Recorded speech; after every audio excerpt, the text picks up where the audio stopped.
Good afternoon. There are two grand narratives which I think have been established during the last 6-7 decades about the issue of how to resolve, what is the end game of this Palestinian-Israeli conflict. The first one was the one state.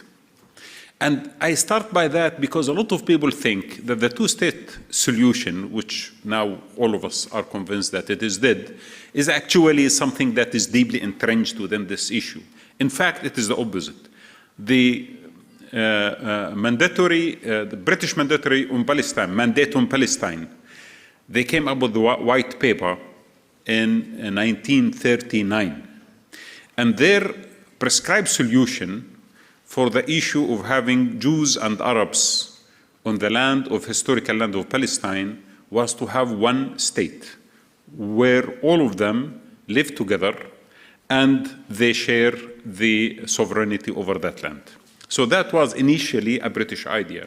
Then later on, of course, the second narrative was born basically, which is the separation, in 1945 with the United Security, UN Security Council Resolution 181. So we have two major narratives. The first one started by saying, since we have population on this land, Jews and Arabs, we would love to bring them together and then they could share this space and they could live together. The second one said, okay, let us divide Palestine into two major geographic entities, one for the exclusively for the Jews, one for the Palestinians, and that was 181 UN Security Resolution. Now, from these two, a lot since then evolved. The Palestinian initial narrative was to establish a democratic state on the land of Palestine, historical Palestine, where Muslims, Jews, Christians could live together and share the land. That was the initial discourse. But later on, of course, the pressure, the international pressure, created something on the Palestinians saying that in order to proceed forward with regional recognition and international recognition, you need to start giving some concessions. So the concession was made towards liberation, or let us say the end of occupation on the territories of 1967, and then after that we can discuss what could happen to the other territories, the historical land of Palestine. And that was adopted later on by the Palestinian Liberation Organization in what we know of the 10 points. And then later on, of course, in 1988, the Palestinian Liberation, again, another concession of acknowledging Resolution 242. And then we went into the two-state solution as the main doctrine, while the issue of the one-state solution became, in a way, pushed aside, very marginal, and no one speaks about it. Of course, within that context, the Palestinians basically lost their grand narrative. So we don't have a grand narrative. Why? Because once you accept the series of concessions, these concessions slowly but systematically and surely started cutting down on anything that the Palestinians should receive. Without us realizing, we found ourselves involved in what we call the peace process, which in a way or another is a process only that does not really lead to anything but to the deal of the century that we spoke about yesterday, which is basically nothing. So the total surrender, basically, which Jared Kushner and Donald Trump are asking us to do right now, is a result of us initially abandoning our grand narrative of one state, one democratic state on the historical land of Palestine. This is very simple, easy for any Palestinian and for anyone to understand because we have reached a conclusion. So our path towards concessions and two-state solution led us to nothing. Total surrender, nothing at all to be proud of or even to claim out of this process. Now, going back to the Palestinian, I'm speaking now from a Palestinian point of view. The Palestinian population on the historical land of Palestine consists of three major demographic entities. We have Palestinians who continue to live in 1948 area, which is Israel at this stage, and they are, of course, discriminated against. They are regarded as second-class citizens within Israel, although they carry the Israeli citizenship. But also, we have the Palestinians living in West Bank and the Palestinians living in Gaza Strip. These are three demographic entities within the land of Palestine, historical Palestine. But also we have the refugees and the Palestinians in diaspora, not less than 5 million people. So we have four demographic entities. The Palestinian people have been divided into these four entities. The two-state solution, eventually, even at its peak, would have led to, of course, very limited sovereignty over territories, which we call part of West Bank and maybe Gaza Strip, but it will lead to the following: dismantling the unity of the Palestinian population. Because those who are living under the Israeli, inside Israel, 1948 area, who are now regarded, as I said, second-class citizens within the state of Israel itself, they are not going to be regarded as part of this entity which we call the state of Palestine if it was established on 1967 territories.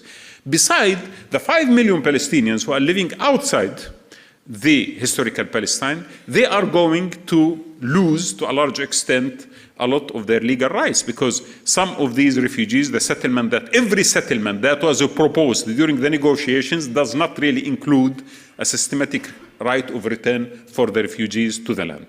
And then, of course, Gaza Strip and West Bank, both of them are separated.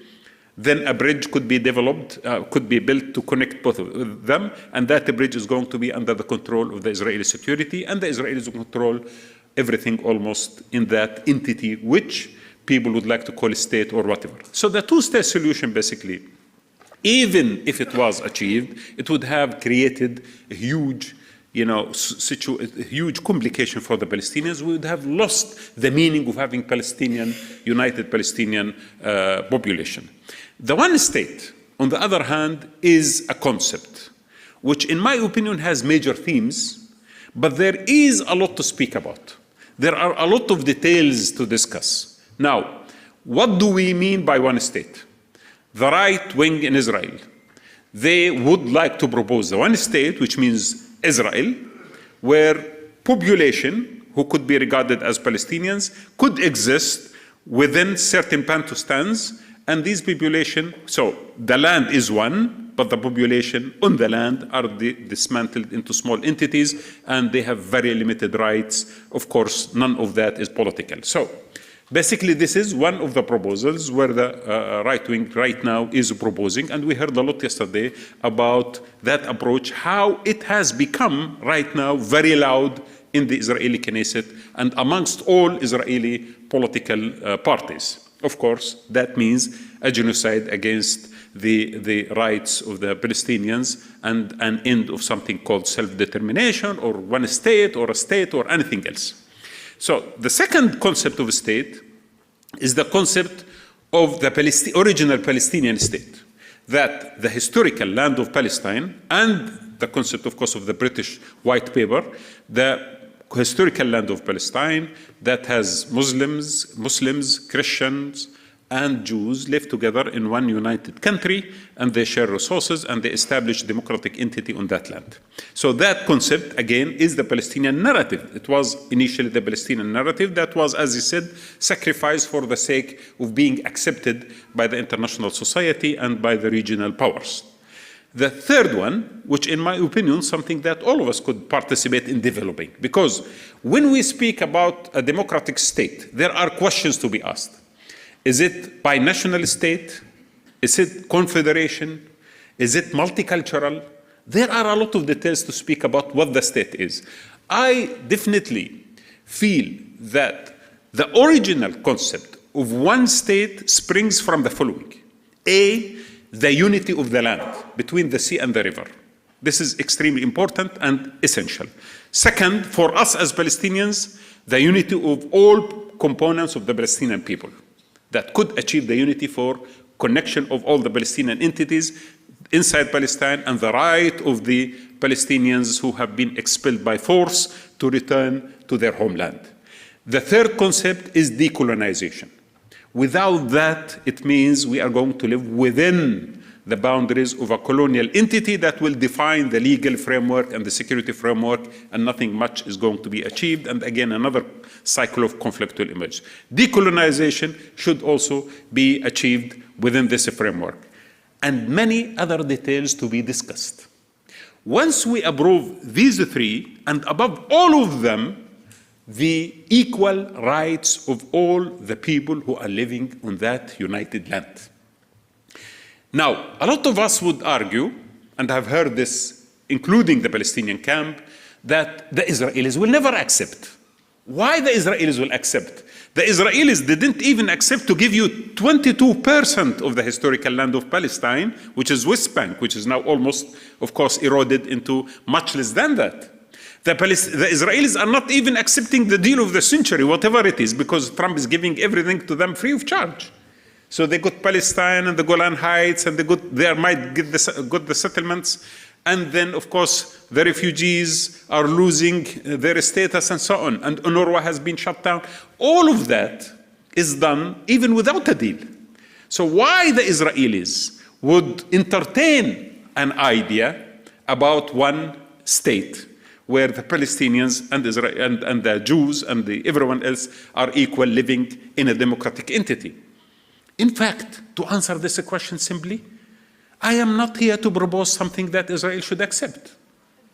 Actually, the major catastrophe of the Palestinian way of thinking about the solution is that always they are proposing something that the Israelis might accept.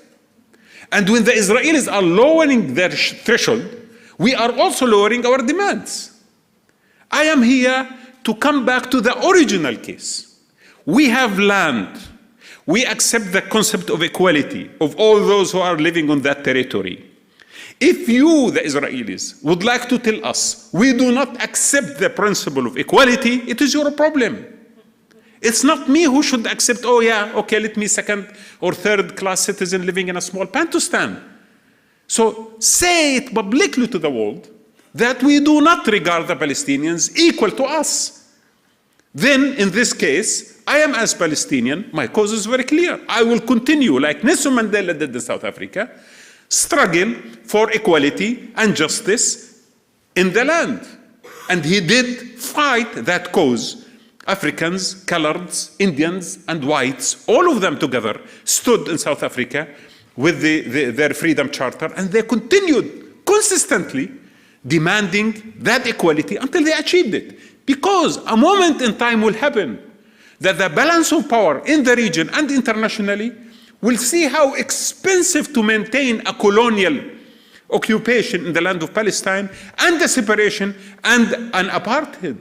And then I am ready with my intellectual and with my alliances on the land for all the people who believe in that to take over. So this is important. I do criticize to a large extent the Palestinian camp as well, because unfortunately our leadership did not go beyond the constraints and demands of the international society with the Israelis and even with some Arab governments who would like to normalize quickly with Israel. We should again propose this idea, even if it doesn't suit the Israelis or the international society or whoever it is. But this is justice and right. It's built on universal values that everyone understands. If we do that, then we start freshly. Then we could find within Israel, within Palestine, and internationally people who would say, you know what, this is very fair. It is logical. Let us start it. It could start as an intellectual movement. Then later on one day it could filter into a political process. But I don't want politicians to adopt this at this stage because they are incapable of doing so and they lack the courage. We don't have Nelson Mandela today in Palestine to do so. So let us start a movement internationally that adopt this concept. Finally, just to end this conversation, of course, a lot of people ask me questions. I personally will propose the concept of one-state solution. I was, attacked in Palestine by many people thinking that, I am giving up the cause. But of course, the two-state solution is much worse. But let me say something, just a joke. When we were entering today, the guys in the reception here, thanks to them, they were offering us dates. which I enjoy. Actually, this is very good. But I propose something else. I don't know what Gideon believes about falafel and hummus. Just to give you to what extent it is severe, I propose to them next year, everyone enters this place should receive one piece of falafel and written on it, the original Palestinian falafel. Thank you.